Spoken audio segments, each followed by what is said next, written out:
Early in the afternoon, while gripping the side of Air Force One just to stay upright, Donald J. Trump declared himself totally exonerated of all wrongdoing in regards to the Epstein trafficking ring.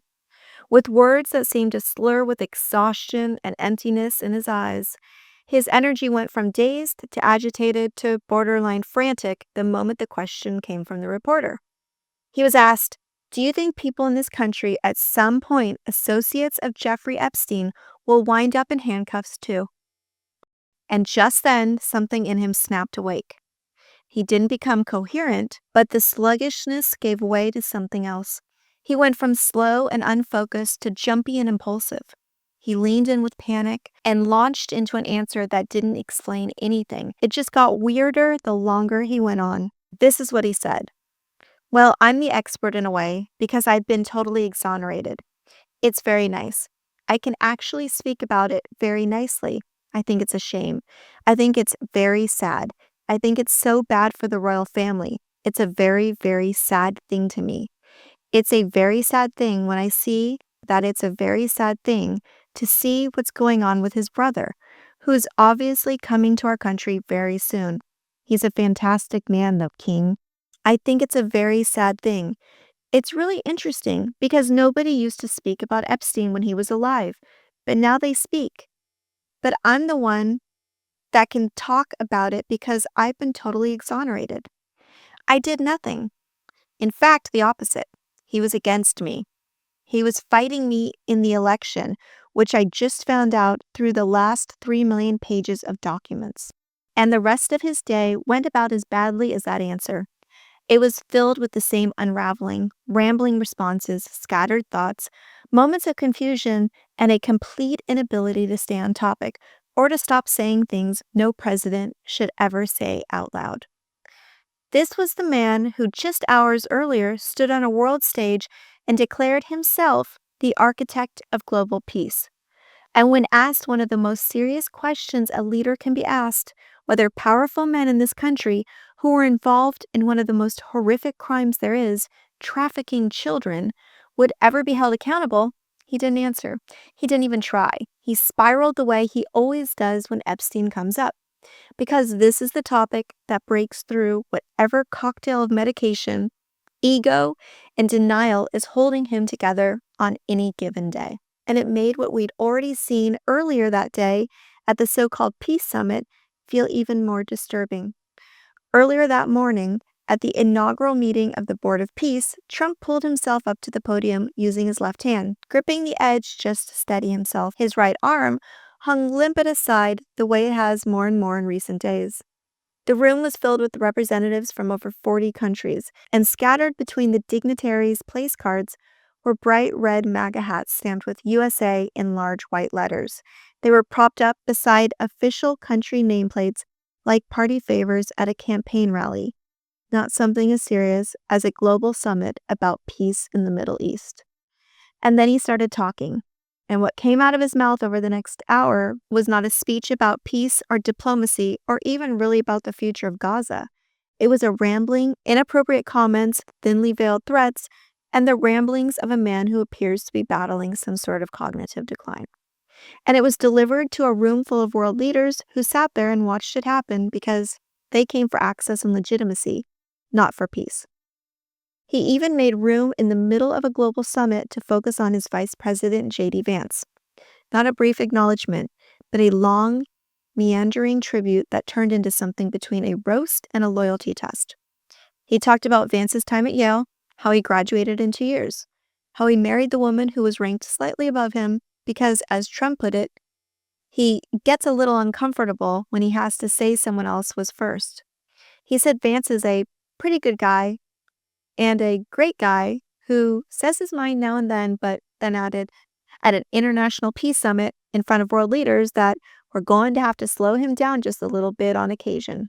The President of the United States publicly told a room full of foreign leaders that he needs to rein in his own vice president, and Vance just sat there and took it. The way he has taken everything since he decided the path to power was worth abandoning every principle he once claimed to hold, because this is the same JD Vance who in 2016 texted his former law school roommate and said, I go back and forth between thinking Trump is a cynical a-hole like Nixon, who wouldn't be that bad and might even prove useful, or that he's America's Hitler. And then Trump pivoted to Marco Rubio, and the dynamic shifted into something that would have been comical if the setting weren't so dangerous. Trump described Vance and Rubio as two different styles of the same thing, Vance being the blunt instrument and Rubio being the velvet glove. Marco does it with a velvet glove, but it's a kill, Trump said, whatever that was supposed to mean. The result is the same. They do it very differently. He praised Rubio's performance at the Munich Security Conference, saying, "He'd done so well that I almost terminated his employment," because people were asking why Trump himself couldn't be that articulate. And then with a grin, he said, "Don't do any better than you did, please, because if you do, you're out of here."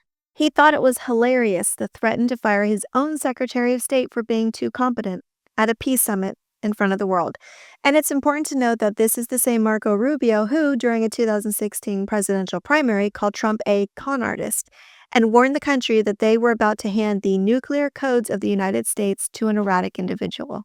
And if you watched the two of them, Vance and Rubio at the summit, what you were really watching was an audition. Both of them are positioning for 2028, and both of them know that the only path runs directly through Donald Trump's approval. And as the speech kept going, it just kept getting worse. Trump told a story about an escalator malfunctioning at the United Nations. He said it stopped suddenly, and he put his hand on a certain part of the First Lady's body to stop himself from falling. She was right in the proper location for me. He then talked about Melania's documentary, calling her a big movie star, and telling the room, "I told her we can't have two stars in one family." He said women go back to seeing the film 2 or 3 times, 4 times. This was at a meeting about peace in the Middle East. He bragged about being more successful in real estate than his own peace envoy, Steve Witkoff. "I was a developer in New York, really successful. Actually, much more successful than Steve, but I don't want to say that. I refuse to say it," as he said it. He called New York real estate developers the worst, most evil people, horrible human beings, even though he himself was a New York real estate developer. Then in the next sentence, he praised them for liking Witkoff. He compared Witkoff to Henry Kissinger Jr. That doesn't leak. And then told a story about how Nixon's own Secretary of State was leaking to the press, as if this were an amusing anecdote and not a description of institutional betrayal at the highest level of government. He went on an extended tangent about visiting China and how the military leaders at a ceremony were all exactly the same height. He said within a quarter of an inch. And then he told the room you could have played pool on the top of their helmets. This is how the President of the United States describes a nuclear superpower. He says he's visiting in April. And then he told Paraguay's president he was young and handsome, and then added, "It's always nice to be young and handsome. Doesn't mean we have to like you. I don't like young and handsome men. Women I like, men no." And this was at a peace summit in front of the world.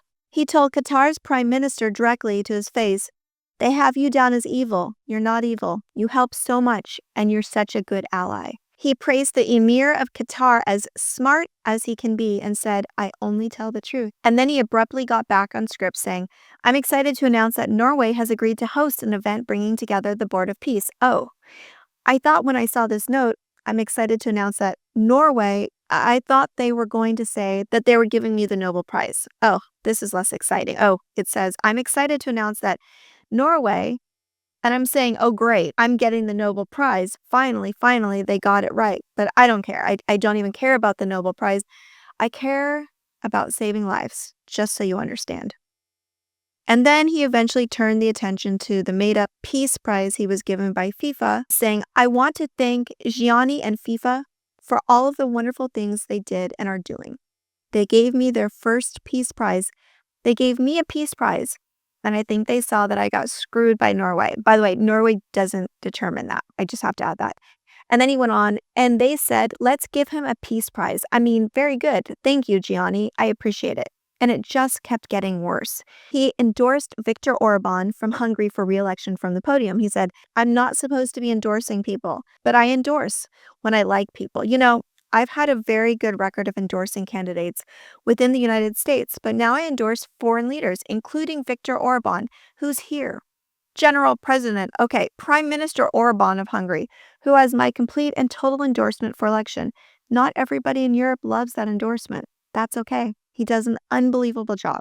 He's done an incredible job on immigration, unlike some countries that have hurt themselves, but they're working on it.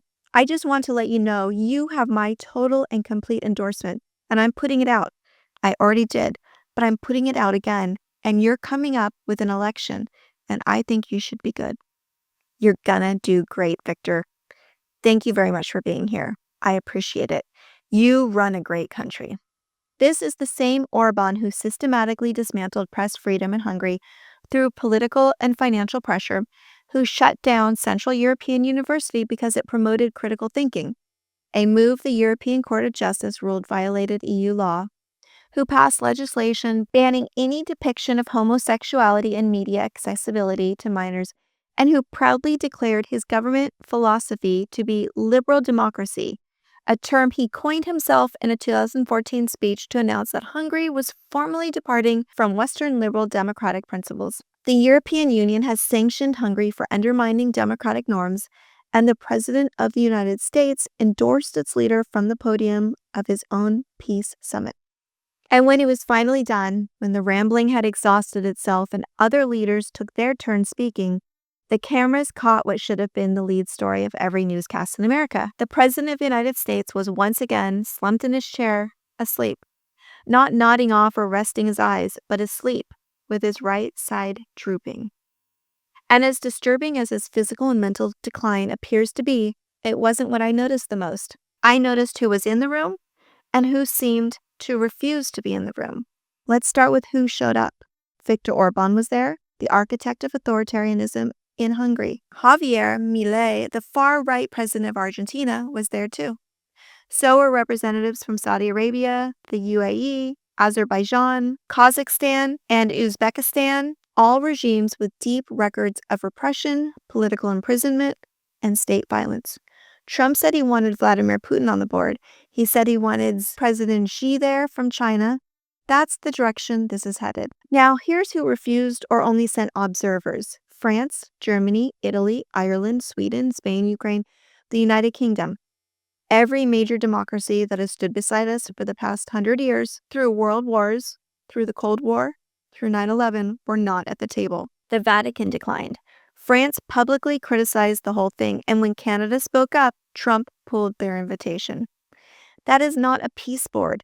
That is a table of strong men, monarchs, autocrats, assembled under the American flag. Authoritarian alliances have never started with tanks crossing borders. They have always started just like this, with handshakes and flattery and pacts of mutual benefit between leaders who agree to look the other way on each other's worst impulses. The Axis powers did not begin with the invasion of Poland.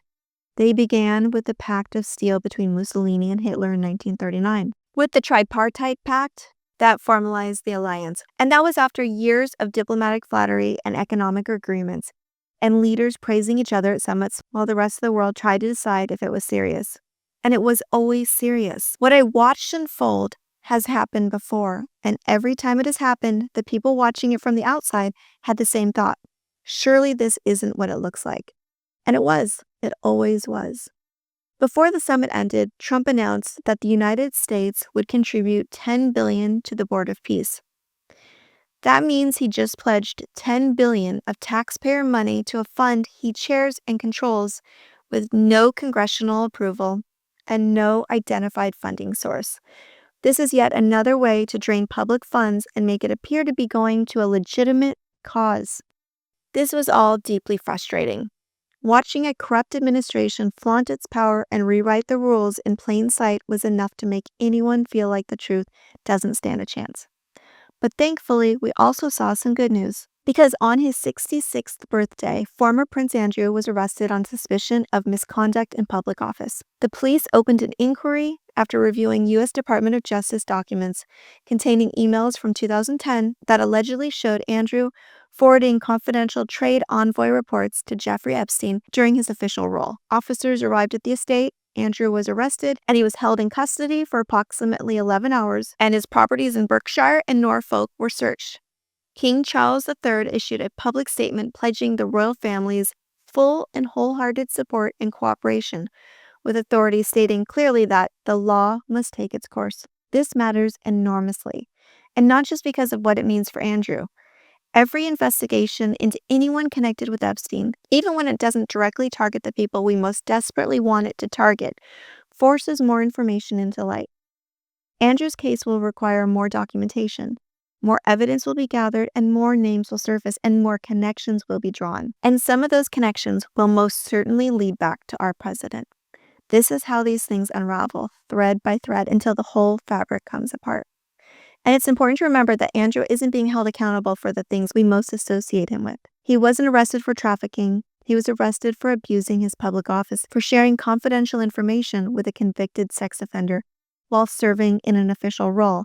It's not the charge people expected, but it still matters. And we need to remember Al Capone wasn't brought down for his most violent crimes either. It was tax evasion that finally ended his reign.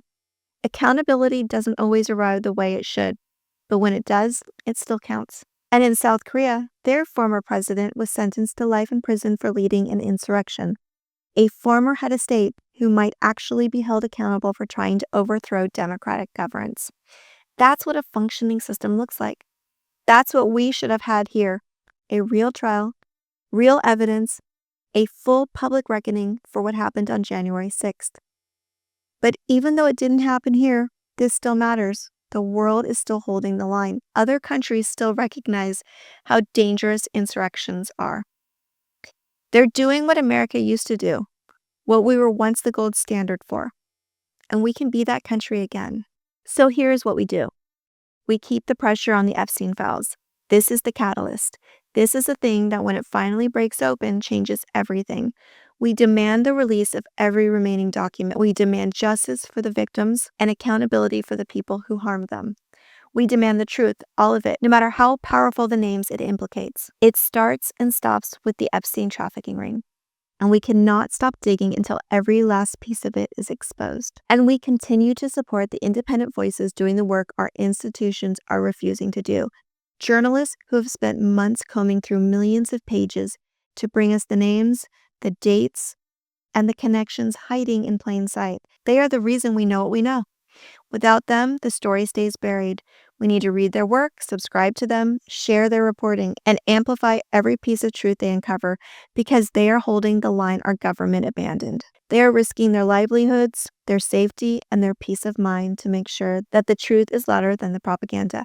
And instead of bowing to the threats, they and many others are using their voices to spread facts and fight disinformation. Every day, I see more and more content creators stepping into the anti-dictator space. People who never talked about politics before, who now understand this isn't politics. It's the survival of our country. And seeing them share the truth anyways, even when it's risky, even when it's hard, that's why I still have hope for America. And you should too. And if you've made it this far, we're probably on the same page on all of this and definitely on the same side of history. I'm working hard to spread this message and reach as many people as possible. So if you can, please take a moment, make sure you're subscribed. Even if you think you did it before, just double check and give it a thumbs up. That helps the algorithm know to show it to more people. And just as importantly, please take a moment, head over to Substack. I've included a link for you below. Search for Heather Delaney Reese. Make sure you're subscribed to my Substack. That is where I share all of my daily posts and lots more information. We have got to make sure that the information is reaching the right people. And remember, no matter how dark the days get, and they are going to keep getting way darker until the midterms, we will always have hope for America together. I'll see you tomorrow.